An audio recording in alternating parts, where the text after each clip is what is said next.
നമസ്തേ പ്രിയമുള്ള പ്രേക്ഷകരെ, നാം ഇവിടെ ചർച്ച ചെയ്യുന്നത് മേൽപ്പത്തൂർ നാരായണ ഭട്ടപാദനാൽ വിരചിതമായ ശ്രീമൻ നാരായണീയത്തിലെ ബ്രഹ്മാവിൻ്റെ തപസ്സും വൈകുണ്ഠ ദർശനവുമെന്ന 7ാം ദശകത്തിലെ 2ാമത്തെ ശ്ലോകമാകുന്നു.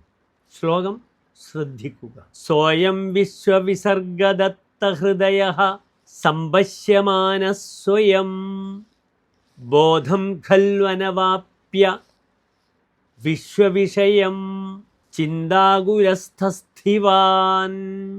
താവത്വം ജഗദാം പദേ തപതപേത്യേവം ഹി വൈഹായസീം വാണീമേനമഹിശ്രവഃ ശ്രുതിസുഖാം കുർവൻ സ്തവപ്രേരണാം.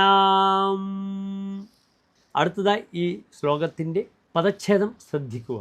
സഹ അയം വിശ്വവിസർഗദത്ത ഹൃദയ സംപശ്യമാനഃ സ്വയം ബോധം ഖലു അനവാപ്യ വിശ്വവിഷയം ചിന്താകുലഃ തസ്ഥിവാൻ താവത് ത്വം ജഗതാം പദേ തപ തപ ഇതി ഏവം ഹി വൈഹായസീം വാണീം യേനം അശിശ്രവഃ ശ്രുതിസുഖാം കുറുവൻ തപ പ്രേരണാം.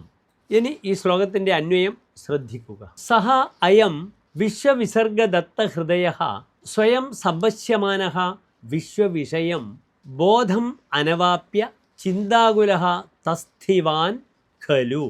ഹേ ജഗതാം പദേ താവത് ത്വം തപ പ്രേരണാം കുറുവൻ തപ തപ ഇതി ഏവം ശ്രുതിസുഖാം വൈഹായസീം വാണീം യേനം അശിശ്രവഃ.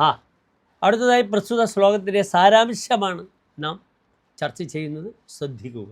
വിശ്വനിർമ്മാണത്തിൽ ഉത്സുകചിത്തനായ ഹിരണ്യഗർഭൻ സ്വയം പര്യാലോചന ചെയ്തെങ്കിലും വിശ്വസ്വരൂപത്തെക്കുറിച്ച് ഒരു ബോധവും ലഭിക്കാതെ ചിന്താകുലനായി തീർന്നു. അപ്പോൾ അങ്ങ് തപസ്സിനുള്ള പ്രേരണ ചെലുത്തുവാനായി തപസ് ചെയ്യുക എന്ന ഇമ്പമാർന്ന ശബ്ദത്തിൽ ഹിരണ്യഗർഭനെ അശരീരി കേൾപ്പിക്കുകയും ചെയ്തു.